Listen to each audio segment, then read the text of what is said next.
ബി.ജെ.പിയുടെ പുതിയ പ്രസിഡന്റായി രാജീവ് ചന്ദ്രശേഖർ വന്നപ്പോൾ ആകെ കലിപ്പിളകിയത് കെ സുരേന്ദ്രന്റെ പ്രവർത്തന ശൈലിക്കും ഒപ്പം നിന്ന് അഴിമതിയുടെ കൂത്തരങ്ങായി പാർട്ടിയെ മാറ്റാൻ ഒപ്പം നിന്ന നേതാക്കൾക്കുമാണ് കലിപ്പിളകിയത്. രാജീവ് ചന്ദ്രശേഖർജി വന്നു. അദ്ദേഹം പാർട്ടി എന്ന നാക്ക് ഒന്നാണ് പാർട്ടി, വികസിത കേരളമാണ്. ടീം ബി.ജെ.പി, ടീം വികസിത കേരളം, അതാണ് അദ്ദേഹത്തിൻ്റെ മുദ്രാവാക്യം. സമാനമായ മുദ്രാവാക്യം. ടീം ബി.ജെ.പി ടീമാണ്, ഒരൊറ്റ വികസിത കേരളത്തിന് വേണ്ടിയുള്ള ടീമാണ്. 30 ജില്ലാ ഘടകങ്ങളെ പ്രഖ്യാപിച്ചു. ഏകദേശം 600-ലധികം ഭാരവാഹികൾ, അതിൽ 50% ക്രിസ്ത്യാനികൾ, 75%-ഓളം SC/ST വിഭാഗത്തിലുള്ള ആളുകൾ, ന്യൂനപക്ഷം, OBC, അങ്ങനെ തുടങ്ങിയ എല്ലാ കാറ്റഗറിയിലും പെട്ട ആളുകൾ. ഇങ്ങനെ വളരെ സമൂലമായ മാറ്റം കേരളത്തിലെ ബി.ജെ.പിക്ക് നൽകിക്കൊണ്ട് വികസിത കേരളം ലക്ഷ്യമാക്കിക്കൊണ്ട് രാജീവ് ചന്ദ്രശേഖർജി മുന്നോട്ട് കുതിപ്പ് തുടരുകയാണ്.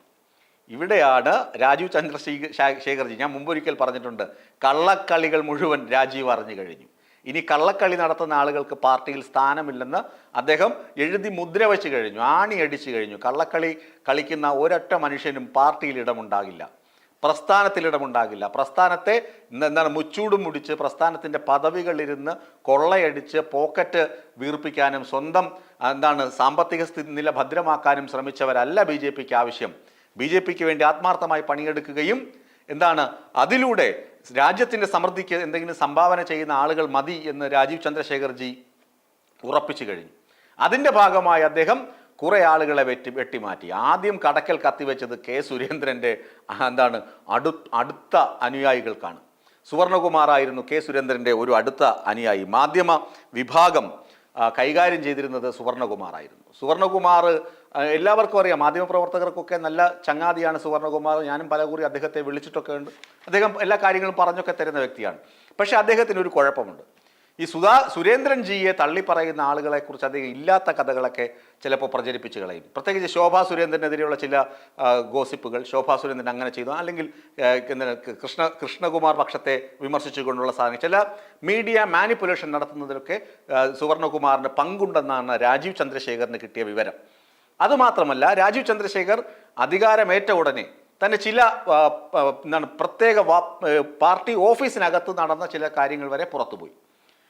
ഗ്രൂപ്പ് കളി, പാർട്ടിക്കുള്ളിൽ ഗ്രൂപ്പ് ഉണ്ടെന്നും വി രാജേഷിനെ പുറത്താക്കാൻ പോവുകയാണ്, അങ്ങനെയാണ് ഇങ്ങനെയാണ്, ഇവിടെ രാജീവ് ചന്ദ്രശേഖർജി ഇങ്ങനെയുള്ള മാറ്റങ്ങൾ വരുത്താൻ പോവുകയാണ് എന്നൊക്കെ പറഞ്ഞ് ബഡായികൾ, അത്തരം വാർത്തകൾ പുറത്തു വന്നത് മീഡിയ തലപ്പത്തിരിക്കുന്ന ആൾ കൂടിയാണല്ലോ രാജീവ് ചന്ദ്രശേഖർ. അദ്ദേഹത്തിന് ഇതൊക്കെ വാർത്തകൾ എവിടെ നിന്ന് പോകുന്നു എന്ന് കണ്ടെത്താൻ നിസ്സാര നിമിഷങ്ങൾ മതിയെന്ന് സുവർണകുമാർ കരുതിയില്ല. സുവർണകുമാറിൻ്റെ തൊപ്പി അതോടുകൂടി തെറിച്ചു, കസേര ചവിട്ടി പുറത്താക്കി. എന്നിട്ട് സുവർണകുമാറിനോട് പറഞ്ഞു, താങ്കൾ തന്നെ ഒരു റിലീസ് ആദ്യം തയ്യാറാക്കൂ, മീഡിയയുമായുള്ള എല്ലാ ബന്ധവും താങ്കൾ അവസാനിപ്പിക്കുന്നു, പകരം പാർട്ടിയുടെ യുവമോർച്ചയുടെ ദേശീയ നേതാവായ അനൂപ് ആൻ്റണിയെ ഇങ്ങോട്ട് കൊണ്ടുവരികയാണ്. മീഡിയയുടെ മുഴുവൻ ചുമതലയും ഇനി അനൂപ് ആൻ്റണിക്കാണ്. തീർന്നു. സുവർണകുമാർ തന്നെ ആ വാർത്താക്കുറിപ്പ് തയ്യാറാക്കി അടിയിൽ സുവർണകുമാർ എന്ന ഒപ്പും വെച്ച് അനൂപ് ആൻ്റണിക്ക് ചുമതല എന്ന് പറഞ്ഞ് വാർത്താക്കുറിപ്പ് തയ്യാറാക്കി അയക്കേണ്ട ഗതികേട് സുവർണകുമാറിന് വന്നു. അങ്ങനെ കെ സുരേന്ദ്രൻ്റെ വലങ്കയായിരുന്ന് പാർട്ടിയിലെ ഇല്ലാ കഥകളും ഉള്ള കഥകളും പ്രചരിപ്പിച്ച് പത്രക്കാരിൽ ഒരു വിഭാഗത്തെ മുഴുവൻ പിണക്കി പാർട്ടിക്കുള്ളിൽ ചേരിതിരിവും ഗ്രൂപ്പ് അടിയും ഉണ്ടാക്കിയ ആളെ തന്നെ ആദ്യം പുറത്താക്കി. അങ്ങനെ 3 പ്രമുഖ മാറ്റങ്ങൾ രാജീവ് ചന്ദ്രശേഖർ മീഡിയ വിഭാഗത്തിൽ വരുത്തി. അതായത് പാർട്ടിയുടെ മുഖച്ഛായ വെളുപ്പിക്കുന്നതിന് വേണ്ടി, ഗ്രൂപ്പ് കളി ഒഴിവാക്കുന്നതിന് വേണ്ടി കെ സുരേന്ദ്രൻ്റെ അടുത്ത ആളിനെ തന്നെ വെട്ടിമാറ്റി. അതിൽ പ്രധാനപ്പെട്ട മാറ്റമാണ് സുവർണകുമാറിനെ മാറ്റിയത്. അങ്ങനെ മീഡിയ വിഭാഗത്തിൻ്റെ മീഡിയ കൺവീനറായി ജന്മഭൂമിയിലെ ഡൽഹി ബ്യൂറോ ചീഫായിരുന്ന സന്ദീപിനെ കൊണ്ടുവന്നു. സന്ദീപ് ആകുമ്പോൾ എല്ലാ പത്രക്കാരെയും അറിയാമല്ലോ, ഡൽഹി ബ്യൂറോയിലുള്ള കണക്ഷനുണ്ട്. അതുപോലെ കേരളത്തിലുള്ള പത്രക്കാരുമായും KUWJയുമായും അടുത്ത ബന്ധമുള്ളതുകൊണ്ട് സന്ദീപിന് പത്രക്കാരുമായി നല്ല ചങ്ങാത്തമുള്ളതുകൊണ്ട് എല്ലാ പത്രക്കാരുമായും നന്നായി ഇടപെടാൻ സന്ദീപിന് കഴിയുമെന്ന തിരിച്ചറിവിൽ നിന്നാണ് രാജീവ് സന്ദീപിനെ കൊണ്ട് ആ പോസ്റ്റിൽ വയ്ക്കുന്നത്. അടുത്ത സോഷ്യൽ മീഡിയയുടെ ചുമതല അഭിജിത്തിന് കൊടുത്തു. അഭിജിത്തും ഈ മേഖലയിൽ അത്യാവശ്യം കഴിവൊക്കെ തെളിയിച്ച വ്യക്തിയാണ്. അടുത്ത പ്രഭാരിയായ അനൂപ് ആൻ്റണിക്കാണ് മുഴുവൻ ചുമതല കൊടുത്തിരിക്കുന്നത്. ഈ അനൂപ് ആൻ്റണി ഒരു പക്ഷേയെങ്കിൽ ഇത് പാർട്ടിയുടെ ജനറൽ സെക്രട്ടറിയായി മുഴുവൻ സമയവും രാജീവ് ചന്ദ്രശേഖരനെ സഹായിക്കുന്നതിന് ഒപ്പമുണ്ടാകാനുള്ള സാധ്യതയുമുണ്ട്. ഇതാണ് രാജീവ് ചന്ദ്രശേഖർ ആദ്യം വരുത്തിയ മാറ്റങ്ങൾ. അപ്പോൾ പാർട്ടിക്ക് ഉള്ളിൽ വീണ്ടും പടലപ്പിണക്കങ്ങൾ. അയ്യോ, ഞങ്ങളുടെ കളി മുഴുവൻ രാജീവ് അറിഞ്ഞു കഴിഞ്ഞു, രാജീവ് ചന്ദ്രശേഖർജി അറിഞ്ഞു കഴിഞ്ഞു, അതുകൊണ്ട് ഇനി അദ്ദേഹത്തെ പ്രീതിപ്പെടുത്തണം. എങ്ങനെയും പ്രീതിപ്പെടുത്തണം. അതിനാണ് കഴിഞ്ഞ ദിവസം ഷോൺ ജോർജിനെതിരെയുള്ള വാർത്തകൾ പടച്ചുവിട്ടത്. ഷോൺ ജോർജാണ് മുനമ്പത്തെ രാജീവിൻ്റെ പരാജയത്തിന് രാജീവ് ഇനിഷ്യേറ്റീവ് എടുത്ത് കേന്ദ്രമന്ത്രിയൊക്കെ കൊണ്ടുവന്നപ്പോൾ ഷോൺ ജോർജിൻ്റെ ഇടപെടലുകളാണ് ആ പരാജയത്തിന് കാരണം. എടുത്തുചാട്ടവും അപക്വമായ സമീപനവുമൊക്കെയാണ് പ്രശ്നത്തിന് കാരണം. ഷോൺ ജോർജ് എപ്പോഴും രാജീവിനൊപ്പമുള്ള ആളാണല്ലോ. അതുകൊണ്ടാണ് ഈ പരാജയപ്പെട്ടതെന്ന ഒരു വാർത്ത ഇല്ലാക്കഥ ഇറക്കി പ്രചരിപ്പിക്കുകയും ഓൺലൈനിലൂടെയും ഓഫ്ലൈനിലൂടെയും ഒക്കെ ആ വാർത്ത തള്ളിവിടുകയും ചെയ്തത്. യഥാർത്ഥത്തിൽ സംഭവിച്ചത് എന്താണ്? ഷോൺ ജോർജും അനൂപ് ആന്റണിയും ക്രിസ്ത്യൻ സമുദായത്തിൽ നിന്നുള്ള ആളുകളാണ്. ഇവർ വന്നു കഴിഞ്ഞാൽ BJP കുഴയും. BJPക്ക് ഹിന്ദുത്വ അജണ്ട നടപ്പിലാക്കാൻ കഴിയുകയില്ല. ഇവർ വരുന്നത് അതിന് തടസ്സമായി നിൽക്കുമെന്ന മനുവാദികളായ അല്ലെങ്കിൽ കടുത്ത വർഗീയവാദികളായ ഒരു വിഭാഗം ആളുകളുണ്ട്. അതുമാത്രമല്ല, സുരേന്ദ്രൻ്റെ പരമ്പരാഗത രീതിയിലുള്ള പ്രവർത്തനമുണ്ടല്ലോ, ഈ നുഴഞ്ഞു കയറി പുഴുക്കുത്തുണ്ടാക്കി പോയിട്ട് അകത്ത് പോയിട്ട് ആളുകളെ തമ്മിലടിപ്പിച്ച് അവിടെ നിന്ന് ചോര കുടിക്കുന്ന രീതി. ആ രീതിയിൽ ന്യൂനപക്ഷ മോർച്ചയൊക്കെ ഉപയോഗിച്ച് മുനമ്പത്തിങ്ങനെ ഓപ്പറേഷൻ നടത്തിക്കൊണ്ടിരുന്നപ്പോഴാണ് രാജീവ് ചന്ദ്രശേഖറിൻ്റെ വരവും വഖഫ് ഭേദഗതി ബില്ല് പാർലമെന്റിലും രാജ്യസഭയിലും പാസ്സായതുമൊക്കെ.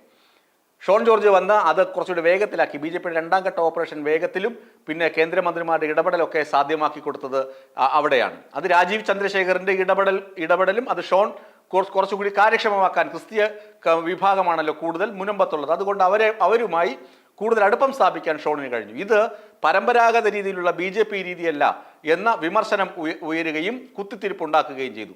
ഇതും രാജീവ് ചന്ദ്രശേഖർ അറിഞ്ഞു. അതുകൊണ്ട് തന്നെ അത്തരക്കാരിൽ പരമ്പരാഗത രീതിയിൽ പുഴുക്കുത്തുണ്ടാക്കി കുത്തിത്തിരിപ്പുണ്ടാക്കി ആളുകളിൽ സ്പർദ്ധയുണ്ടാക്കിയുള്ള രീതിയല്ല വികസിത കേരളം എന്ന മുദ്രാവാക്യം മുഴക്കി മുന്നോട്ട് പോകുക. അതിനുള്ളിലൂടെ മോദി എന്താണോ ചെയ്തത്, മോദി ചെയ്യുന്നത് എന്താണ്?